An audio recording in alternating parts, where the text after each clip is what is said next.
Involvement with the criminal justice system is life-changing. It matters. Having a justice system that works is a really important part of a democratic society. I'm Penelope Gibbs, Director of Transform Justice. I'm Rob Allen. I've worked in and around criminal justice all my career. This is the Transform Justice podcast, throwing light on the criminal justice system. Hearing from people who know. It's about whether the system's fair and what can be done to make it better. Today we'll be discussing a very emotive crime. People being violent or abusive towards police officers or people who work for the NHS. We're focusing on a new report on this subject from Transform Justice itself. I'm joined as ever by Rob Allen and by two guests, Caitriona Mclaughlin, Solicitor for Stokoe Partnership Solicitors, and Mark Brown, former police officer and PhD student at Southampton University. Rob, the government has just increased the maximum sentence for what they call assaulting an emergency worker, which counts NHS workers and police, from 1 year to 2 years maximum. What's the kind of scrutiny and debate there's been about this increase in the maximum? Well, when the Conservatives published their manifesto in 2019, they said they would consult on doubling the maximum penalty. When they won the election, they did consult in 2020, but they only consulted with about 80 organisations, the vast majority employers or representatives of emergency workers. Very few other people were consulted. I was interested to see what the consultation responses were, but they refused to publish those. Ones that I have seen, even the Magistrates Association, were pretty sceptical and questioned whether it was really needed. But in the big crime bill that passed just before Easter, it's now the law. But you or I can't actually see the response to that original consultation. No, I made a Freedom of Information request, but it was declined, not in the public interest. Caitriona, this offence, which is called assault on emergency worker, sounds very serious and attracts up to 2 years in prison now, or any minute now. What does it actually involve? Can you give an example? Yes. Recently, one of my clients was going through a mental health breakdown. He was in the process of being sectioned. He'd been displaying erratic behaviour in public, and that's why the police had arrested him initially. And they realised that perhaps there was something more going on with him. And to the credit of the police officers, they did take him to hospital, and that is rare. And it was there that he became distressed. When nurses tried to look at him, he was pushing them away and also kicking out at police officers who were trying to restrain him so the nurses could care for him. And as it happened, the nurse who had been looking after him decided, on reflection, she didn't want to press charges against him, recognising that perhaps he had been in a distressed mental state and hadn't meant to do what he did. The police officers took a different view, and charges were pursued in relation to assaults on them, a kick to one of the officers and a push to another. So was he so ill he was actually sectioned? He was initially sectioned, but under a 28-day observation. After the 28 days he was discharged, then at that point he was charged with the criminal offences against the officers. So just before he was sectioned, he lashed out. Then he was sectioned for nearly a month. And as soon as he came out, he was actually prosecuted for lashing out just before he was sectioned. Yes. Unfortunately, it's incredibly common. That's the way it happens. And I've had a lot of clients who have been sectioned for even longer and spent time in mental health institutions. And at the point they are discharged from the section, they then are charged. It sounds like, from what you're saying, Caitriona, that you don't think that prosecuting people for that offence is always justified or ever justified. What's your take on it? It would be not always, because it's not acceptable that police officers, nurses, other healthcare professionals go to work and get assaulted or abused. That should not happen. But there are certain circumstances where it's so clear that the person involved is not mentally stable, not mentally culpable for what they're doing, especially if they're so unwell that they get sectioned immediately afterwards, then we've got to ask ourselves, why are we criminalising in those circumstances? More care needs to be taken as to what cases are prosecuted. For example, I have one client who has autism, and so often in a public situation he can get aggrieved and upset when people invade his space. Police officers try to speak to him and take him to a different area, but don't realise that he's got autism, and that they then invade his space and he lashes out to get them away. And then he gets charged with assault emergency worker. And the difficulty is that it is a police charge that can be done without an interview, just on the evidence of officers. So often they'll charge my client, and when I get to court, I then have to explain, well, look, this is the mental health background. The Crown Prosecution Service then review it and don't proceed. But by that point, he's spent maybe 24 hours in a police cell. Mark, you were a police officer for many years. Were you often assaulted? Luckily, I wasn't often assaulted. I have been assaulted and got into many situations where things have escalated. One of the issues when you're policing is that if you come across somebody who is possibly in a mental health crisis, police stations are deemed as a place of safety, especially if you're working in more rural areas. I was based in Dorset, so our mental health hospitals, we only had 2 of those in the whole county. There's only a handful of places you could take people when that situation happened. I mean, I recall when on a very cold February night, we had a concern for welfare of somebody who was in a mental health crisis. He wanted to commit suicide, said he was going to throw himself into a river. As we got there, we actually saw him enter the water. We didn't hesitate at the time and jumped straight in after him and managed to get him out of the water. Twice he tried to punch me in the face and missed, thankfully. When we got him back to the shore, he was struggling a lot until the cold and everything had kind of kicked in and kind of incapacitated him. We then asked for an ambulance to come and check him over. And although he was only a few miles away from the nearest mental health hospital, they said that they haven't got the capacity there. And we all looked at each other and said, what are we going to do? You know, this guy is in crisis. He obviously needs checking over physically, which he was by the paramedics, so they'd done their part. But the next stage was, where do we go with this person? He's not committed any offences. He hadn't actually struck me in the face, but had he done so, it's then my call about whether I would then want to take that further. And I think one of the underlying factors at the moment for the police services is that we've got this legislation now brought into place about assaulting emergency workers, and it's the only way we're going to try and reduce it. You'll never fully stop it, obviously, because of the nature of what policing is. But yeah, the onus is on the police now to actually push that forward, that, you know, this is unacceptable and we're not taking any more. So let the system do what it's supposed to do.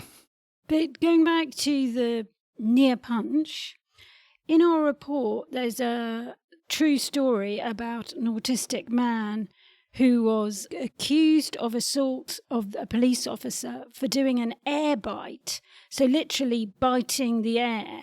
So surely, Caitriona, a punch which doesn't necessarily land is still actually could be prosecuted as assault emergency worker. Yes, it can, and it is often. I have noticed myself, being 10 years plus in practice, the increase in the amount of assault police constable charges. That's what the old charge used to be, and the maximum sentence for that was 6 months. This new legislation of assault emergency worker broadens everything. But what I've noticed in practice over the years was behaviour that perhaps would have been tolerated as part of the job. I'm not suggesting it should be, but wouldn't often be charged, and you didn't get so many assault PC charges coming through the courts. Yeah, that's interesting. Mark, you said that there was a kind of move to encourage more use of charges and prosecution, and as you said, taking it forward. Where's that come from? Is that the Home Office? Is it the Chief Constables? Is it the Police Federation? Where's that kind of impetus to use the criminal system for these kinds of incidents coming from? I think it's not necessarily about increasing the sentencing and all that, but it started with what's called Operation Hampshire, which is an internal operation for the police to look at this problem, because obviously it's been increasing. I looked back recently at figures around about 2010, and you're looking at around about 11,000 assaults. Now, last year we're up over 36,000 assaults on police. So within a 10-year period, we're looking, at a substantial increase in assaults on police officers. Mark, that's a huge increase in the number recorded. Do you think in the old days that they had, maybe not as many, but didn't record as many? It probably is. It was set in a kind of a culture where, because you're police, you're going to come across violence, you're going to come across a level of, animosity from people, which can extend to obviously physical violence, but obviously there's the verbal as well. It's probably more anecdotal because we haven't got official figures. But if you go back to the 1980s, you had the riots in several years. You had football hooliganism week after week after week. How many police officers would have been assaulted during that time? So it might have been under-recorded then and over-recorded now. I wouldn't say it's over-recorded. I would say that it's being recorded, it's been recognised, it's been pushed as a policy. It's kind of like we need to show the evidence that this is the case. So, going back to those heady times of the 1980s, which I just mentioned then, you could have had at least 30,000 assaults in 1 year then. Yeah. There's a lot of data collected on assaults on police officers, the numbers and so on, but not so much about who's doing it. Is that right? Do you know why that is? Do you think there's a need to understand a bit better who is doing it and the circumstances in which they are committing this offence? Yeah, and I totally agree. The data is being recorded, but like you said, it's not telling the full story. It's not looking at the specifics. You can only sort it out if you know, and information is crucial. Caitriona, we've been talking about assaults on police and NHS workers, and obviously a lot of the cases we're talking about are about people who are in mental health crisis or autistic. Would you say in your experience that that's the majority of the cases you deal with, which are assault emergency worker? Yes, I'd say the vast majority of assault emergency worker cases that I deal with, there's an underlying mental health issue, and especially when it's the emergency worker is a nurse or a doctor, then overwhelmingly it's probably about 90%. And that's what I'd be more interested about in the statistics, as to how many people charged with assault emergency worker have a mental health disorder and were going through a mental health crisis at that point, because that would be more telling about the best way of dealing with this, because simply increasing the sentence, we all know, is actually not going to make emergency workers safer. It just simply isn't. And actually the better way of dealing with this by far would be to invest in proper community mental health services. And actually what I've seen emerge over the years is that the police, unfortunately, are being called in to bridge the gap where the emergency mental health teams have been slashed to the bone and can't go out to the properties and give the person a bed space. So it gets to crisis point, and unfortunately it's falling to the police, and they're not the appropriate organisation to be dealing with people in that mental health crisis. And then they respond in the only way that they really can in levelling charges, when actually it could have all been prevented with proper investment in community mental health. Yeah, I'm sure there's a lot in what you say about the broader kind of services available and whether the police are the right people to be involved in the way they are. But just focusing for a minute back on this particular offence and the charging that goes on, I think you mentioned in one of the cases that you represented, the Crown Prosecution Service reviewed it because there was a mental health issue and drop the charge effectively. Is that something that's happens all the time, or is it done enough? Is there a systematic reviewing by the prosecutors of whether it's the right thing to do? Yeah, it's not done nearly enough, and also it takes a lot of work to get them to reach that conclusion. In the end, with that particular case, I had to instruct a psychiatrist to do an independent report at great cost to the public purse, because it was only once they had the formal recommendation of a psychiatrist saying, look, this person wouldn't have been in any state of mind to form any intent to cause the injury or to cause someone to be fearful of them. In that scenario, the person thought they were Jesus and they were spouting all kinds of nonsensical things. It was clear that they were in a mental health crisis. They were sectioned afterwards.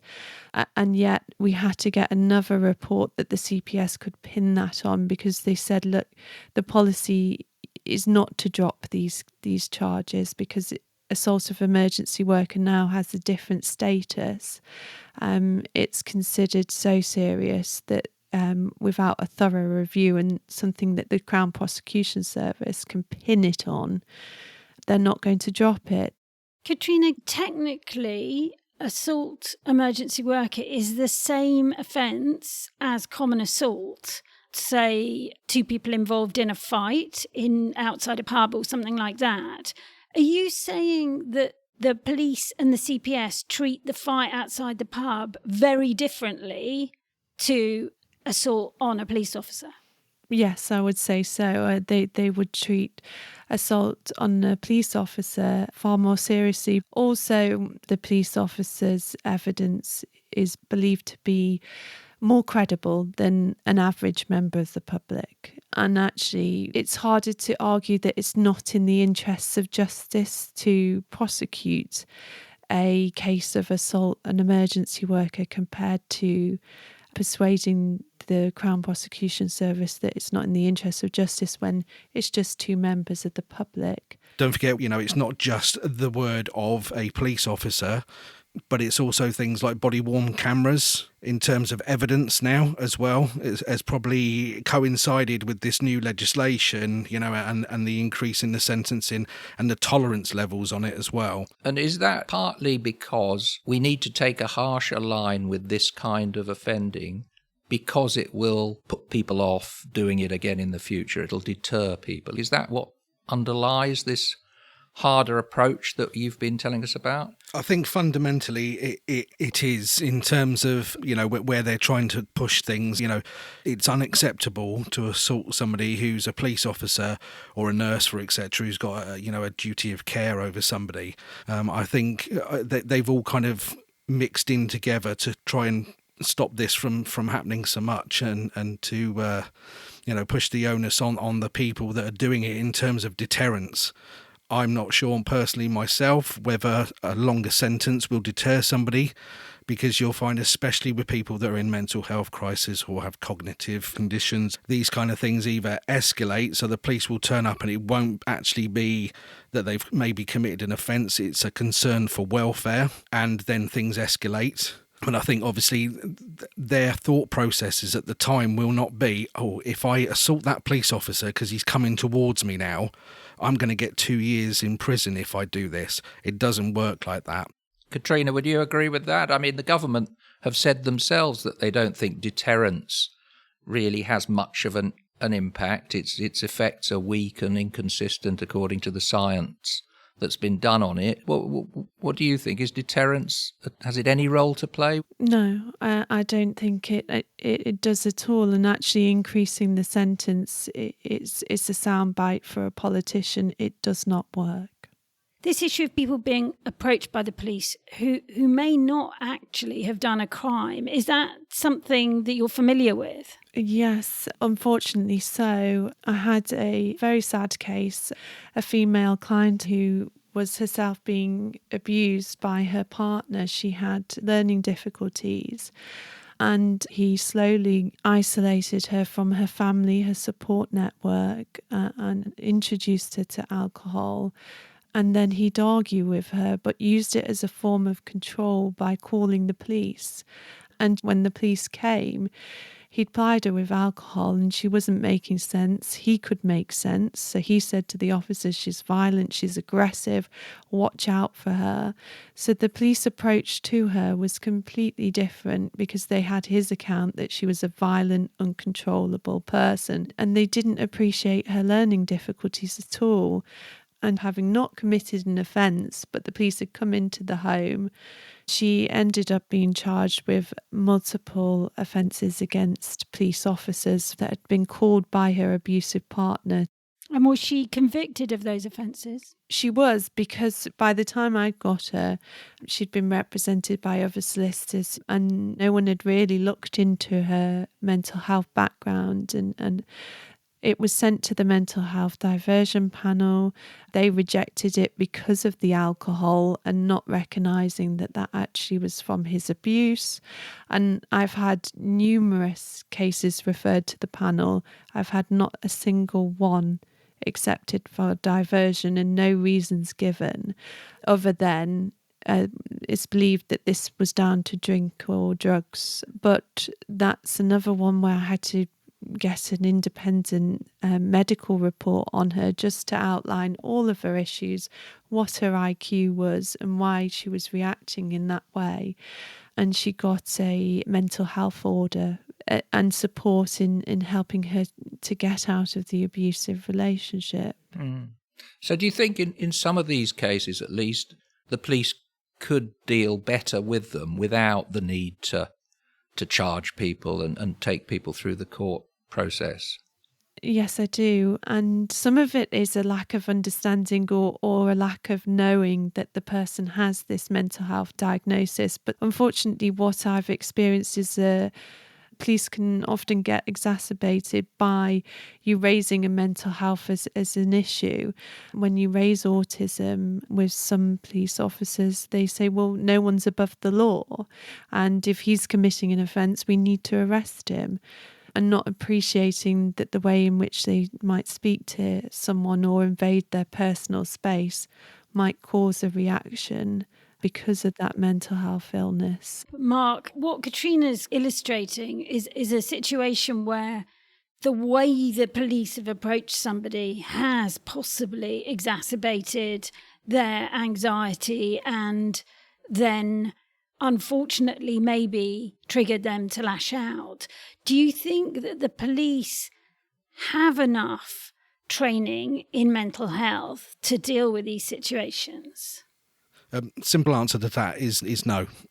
I worked in counter-terrorism policing in what's called the PREVENT strategy, which is the government's counter-extremism programme, which actually works in what they call the non-criminal sphere. So it's a safeguarding mechanism. But even working in that, where I came across people with autism, with various mental health conditions, either diagnosed or not diagnosed, we didn't even receive that much training around how to deal with people with mental health. You're finding yourself having to literally learn on your feet and to dynamically assess, so in quick time. Unfortunately, you can only go on the information that's given to you. For example, you could come up on a situation in the middle of the street and you'll know nothing about it, and you've got other people that say, well, she has a problem with alcohol, etc., she's violent, blah, blah, blah. Or you can have, if you're lucky enough, that information is there in the background already. We know that this person has a mental health issue, so when you turn up, you need to tread gently with this person to find out what's going on. And that's where I think we need to get to in terms of information, but also the training. And the training in the police is not sufficient enough in terms of dealing with violent situations. It does what it's supposed to do in terms of police officers to arrest people and things like that and to protect yourself. But it doesn't go into the specifics of how do you treat somebody who may have a mental health condition. So a police constable, how many days training on mental health might they have had before they go out on the streets? I remember when I first joined, which was 2008, we got a day and a half initially. Then we had some supplementary stuff, which was done either in person or you had to do it on the computer as a self-learning package. When I was working on neighbourhood policing teams, we had some additional training, and that was 3 days, but that was independent of the police, so that was an outside organisation. So there is some training, but you're saying it needs to be more. We're coming to the end of this discussion. It's clearly a very difficult topic, this one. If you were Home Secretary or Justice Minister and could do one thing to try and improve the way we respond and prevent this kind of assaults on emergency workers, what would that be? Caitriona, what do you think? Well, it would definitely be better resources for community mental health teams, because my experience of the majority of cases of assault emergency worker, there's an underlying mental health issue, which if dealt with better in the community with the care and support that people going through these crises need, then they wouldn't be in a position where they're coming to the attention of the police and then acting violently. And certainly I'd reverse this new legislation of just increasing the sentence, because it doesn't help and actually exacerbates many issues by sending people to prison with very little chance of any extra support or help. Mark, thinking about your former colleagues, police officers, what one thing would you do if you were Home Secretary to reduce the number of your former colleagues who get assaulted? It's definitely training, and that's across the board for all emergency workers as well, I think. But I think for police officers, it's definitely training in terms of not just the awareness and the understanding, but how to deal with it at the time. But the caveat I put on that is that there needs to be a definite line drawn here about what the police are there to do. There's been a mission creep over the years where the police end up being the default service because of the lack of other services, especially mental health services, and the capacity of that to actually turn up and deal with it. And very often you'll find police officers are sent to these incidents where there's a concern for welfare, or there's somebody who's reported as being in crisis in the street, and the police turn up, and they are the ones that have to make the decisions on what happens next. And they haven't been trained properly to do that. They're thinking on their feet most of the time, and that's where mistakes can happen. That's where things can escalate. People in mental health crisis will probably panic or become agitated once they see police officers turning up. I think it may be different if you saw a different agency turning up with no uniforms and those kind of things. If that's going to be the case, the police are going to have to deal with it, then it needs to be defined. And if it's defined as that, then they need the proper training to do it. And finally, Rob, what would you do about this crime in terms of reducing it? Well, very many years ago, when I was a social worker with young people in trouble, I got thumped by one of them. It wasn't terribly serious, but it wasn't very pleasant either.